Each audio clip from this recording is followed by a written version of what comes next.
Thanks to the support as a channel member, Kyle Mollix. Well, the one advantage of us not really having a cup run until now is that I'd forgotten that thing where Football Manager makes you lose a couple of matches before you have a big cup game.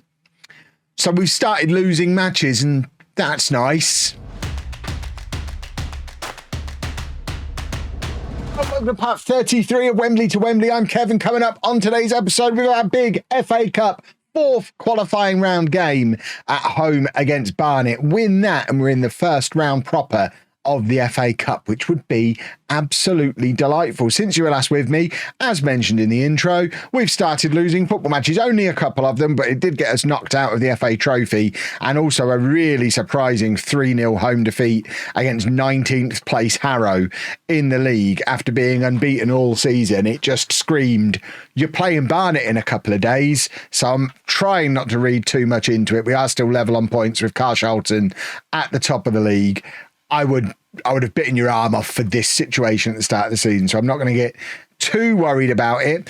We are still in the process of trying to bring players in and out of the club as well. Sean Martin has left the club. One of the original four pillars has gone to play for Tilbury, dropping back down to tier 9, which is probably his level. He never really got a look in this year and got grumpy about it, so he's had to move on. And we have brought in a new striker. Jack Butterfill has come in as a permanent player on contract until the end of the season. He looks very young, doesn't he? But he's formerly of Leicester, Lincoln United, Hinckley, was scoring goals at all those clubs. I mean, United Counties League, Premier North, that's tier 9. So he was getting 14 goals in tier 9 2 or 3 years ago. So I think he's probably going to be a pretty useful striker for us. It probably leads to the end for Josh Bayliss as a starting striker for us. Although realistically, Canerva had already pushed him out of the team anyway with his 9 goals from 11 appearances so far this season. So Bayliss probably going to be moving on in the very near future, but we're not going to worry about that right now, because right now is all about Barnet, and of course Canerva has done enough to earn himself his start in this one. So it's going to be Agwu in goal, a back four of Chadder, Drakos, Duthie and Leroy, Macaulay and Burton Jones in midfield, then Taylor, Sant and Best behind Anton Canerva up front. I can only hope that Barnet don't take us seriously. They're obviously in the National League. They're in the bottom half of the National League as well, so they're not in great form. Obviously, up until those last couple of matches, we were in great form, so who knows what might happen here. It's going to be a real test of that theory that I posited in the last episode, that a team good enough at tier 8 is probably good enough at tier 5 or 6 as well, because obviously we've been dominant at tier 8 this season.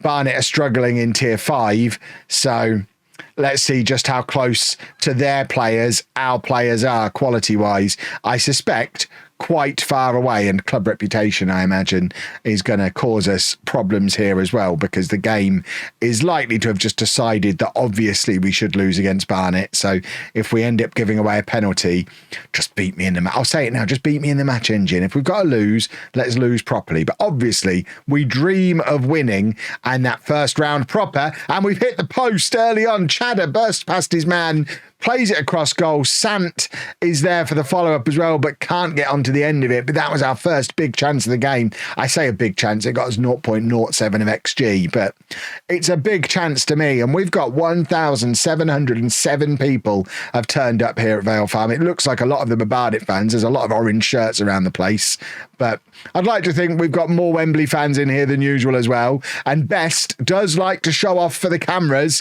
plays the ball over looking for Canerva. He couldn't get there, but Taylor's there to follow up, and Kai Taylor has scored, and it's 1-0 to Wembley. And we are dreaming a little bit here. We are starting to imagine what might happen if we were to make it into the first round of the FA Cup, both in terms of having a lovely day out and the money that could potentially follow.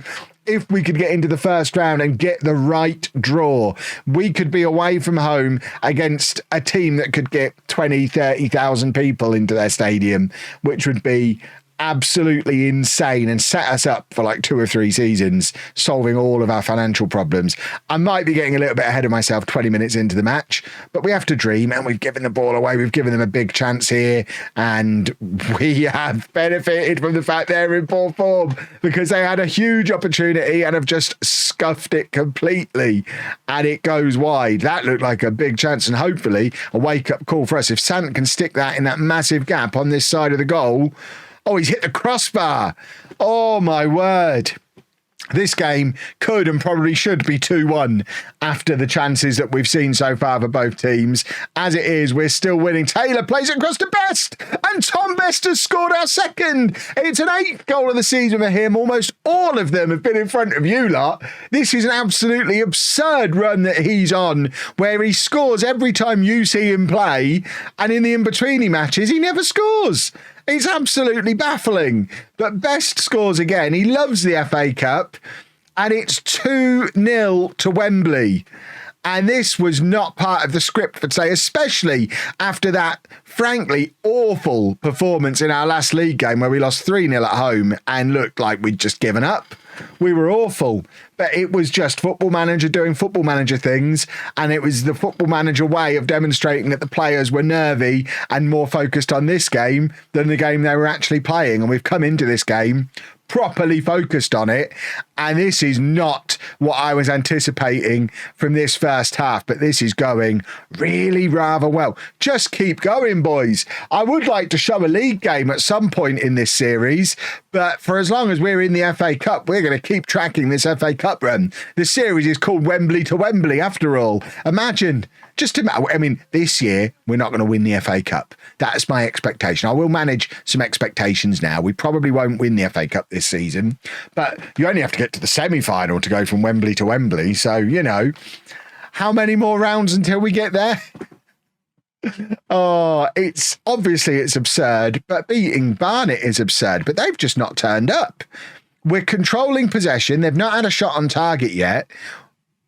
I mean, without wanting to go too far down the route of, I told you so, as much as you know I love to throw an I told you so out there, it does kind of back up what I was saying before about how if a team is good enough at tier 8, tier 9, they're probably good enough all the way through till tier 5. We're a good tier 8 team, and because of that, we match up quite well against a struggling tier 5 team when it shouldn't be the case, because the gap is as big as from like League 2 to the Premier League. We should be getting absolutely battered today, and we're not.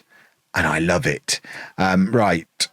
What can we do for our final change? Leroy can come off, and we're without a left back now. Drakos can go out to left back, and hopefully we just defend for the final 10 minutes or so. Russ Eddy probably could have dropped back to left back. He's played there on a few occasions previously, but we have absolutely controlled and dominated this football match. At no point have Barnet looked in with a chance. And we are going to be playing in the first round proper of the FA Cup. I'm going to say for the first time in the history of Wembley FC, because I don't know any better. Let me know down in the comments section if there is an example from history of Wembley playing in the first round proper of the FA Cup. But this is absolutely bonkers. They might score here. Even if they do, it doesn't matter. They're not going to score twice, are they? Unless they do an overhead kick and it's worth double goals in the FA Cup of the future. It probably isn't. They have got themselves what hopefully is just a consolation goal. If we throw everything away from here, I will be a little bit cross. Can we just have the final whistle, please? Ref, we have got the final whistle. Wembley FC are in the first round proper of the FA Cup. Let's see how much money we've made from that match. I mean, what more could the board want from me when it comes to repairing financial damage? 10 grand in prize money, but we are starting to really accumulate the gate receipts now. It's the 9th of the month. We've already made 17 grand this month, so almost as much from that game as we made in last month. We've already made 60 grand for the season against 25 from the year before. All this stuff is massively up on last season. And it keeps going from here. Let's do the draw for the first round proper. And in fact, before we get into that draw, look at these confirmations of new records. So our previous record attendance was 952 against Clapton in the previous round. So we've almost doubled our all-time record attendance. We've also set our all-time record for gate receipts, £30,000 in gate receipts we made out of that game against Barnet, compared to the 18 grand we made against Clapton. And now here is the first round proper of the FA Cup. And there'll be some big teams in this. If we have a look at teams that are in League One. So why can't I see League One? That's weird. Let's try and go this way then. So Chelsea, Premier League, drop down 2, not 3, 2. So Birmingham, Wrexham, Peterborough, that would be a great game. Portsmouth, Reading. I mean, there's teams that are going to have some big stadiums and some big crowds, and we could make an absolute fortune here. We want an away game against one of those big teams. Or, of course, a home game against a beatable team. But there's not going to be much left in the way of beatable teams for us in this competition now, because we are getting deep. Oh, Stevenage get posh. I would have loved that. That would have been great. Burton, of course, anything non-league to legend related would be fun. Away against Wigan would have been a good one for us. We're probably going to set our new record for furthest travel for an away game as well. Notts County always get decent attendances, but they take Birmingham. That's 2 big ones out of the way, which is not ideal. Plymouth, that would be a big one. No. Leyton Orient, we've of course played at Leyton Orient before. We played one of our playoff finals at Leyton Orient. Wickham, no. Worthing, see, we don't want Worthing. Exeter, get Sutton, Grimsby. We stay in this hat a long time when these draws happen, don't we? I mean, this would set our record for furthest travel for an away game, but we're not off to Carlisle. Swansea would be huge. We'll take this one, please. No. Oh, that's 2 big ones gone there. Cambridge get Wimbledon. Northampton or Wealdstone. I mean, Northampton are non-league. They get Havant and Waterlooville. It's a tag team match there. Boreham Wood get Bristol Rovers. Why do we never come out of the hat early on? Right, Portsmouth away. Again, this would be a huge one financially for us. We would make a lot of money here. No, they get Gillingham. We're at home. Well, in that case, we want Bedford or, I don't know, anyone beatable. Guiseley, Darlington, Torquay. Oh my word, we got Bedford. Bedford, who are at our level. Genuinely, we could win that and get into the second round and be only 1 match away from potentially playing a Premier League team. Like I say, we're going to stick with this FA Cup run. So I'll play these league games off camera and we'll be back at the end of the month to play Bedford in the first round of the FA Cup. This is bonkers. Well, at this point, this cup run is becoming quite distracting. I mean, obviously, it's very important financially, but we've only won once in the league since it's got quite big and quite important. So we're going into the match not in great form. We are still second in the league. 8 points now behind Carshalton, but we do have the 2 games in hand because no one else is still faffing around in the FA Cup like we are. So we're still very much in a promotion race, which we didn't necessarily expect to be part of. But all eyes on Bedford today. So Bedford in the Southern League Premier Central. Is this the level as... This might be the level above us, actually, because Leamington are in there. So I think they are the league above us. But obviously, we've just beaten Barnet, so...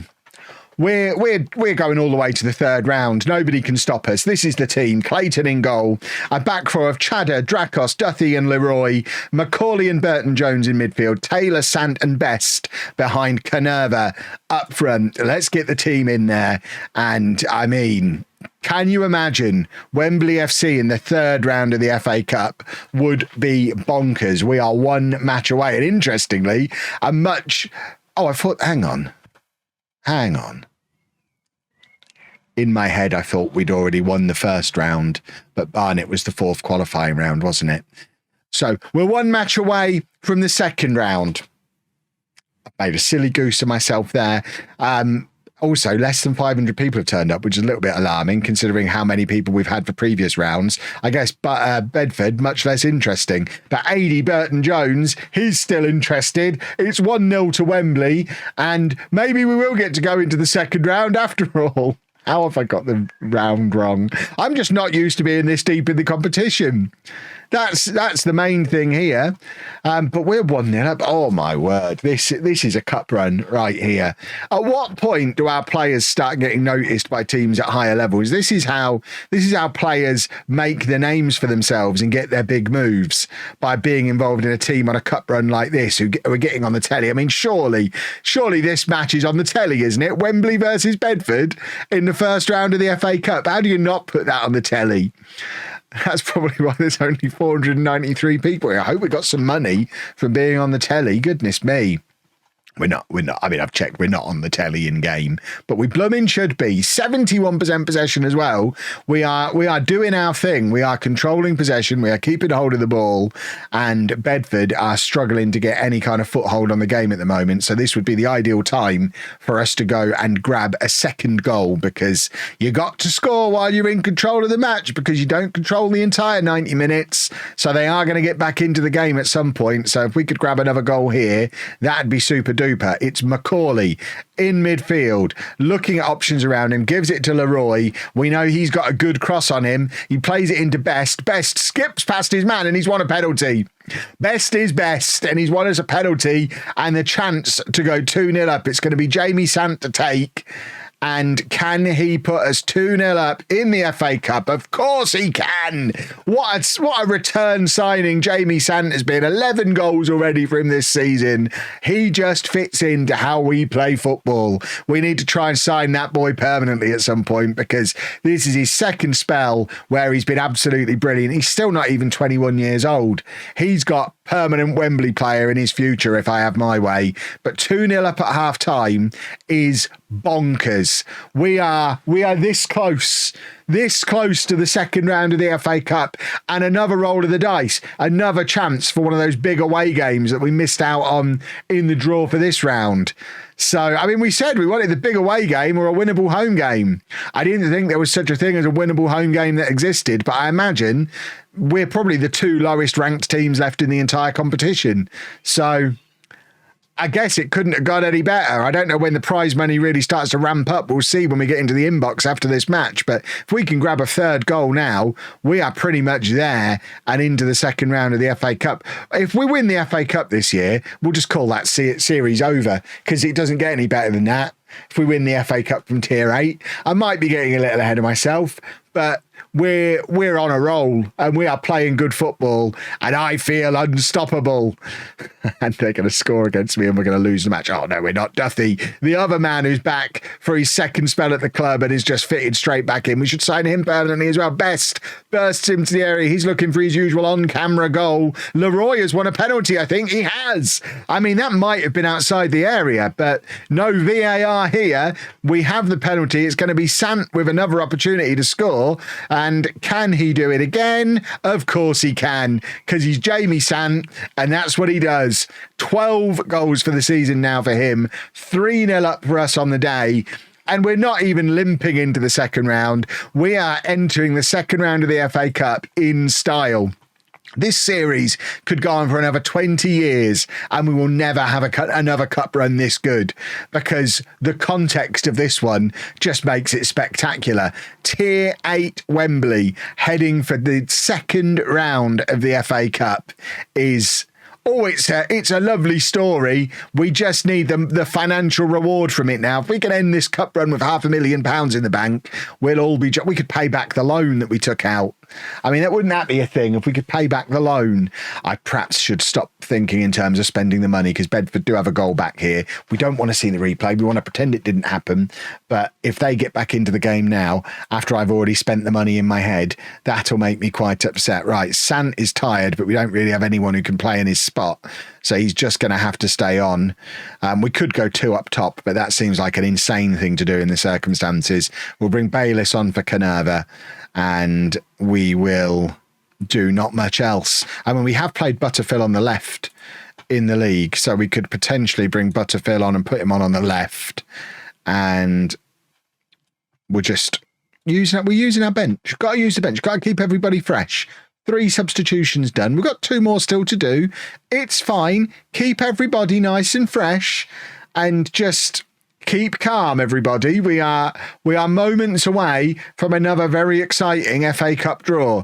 Chada is going to come off. Omar can come on for him. Drakos goes out to left back again. We will take Santoff now. Nico Downey can come on for him, and we'll just stick an extra body in there. I think that's probably fine with 10 minutes to go.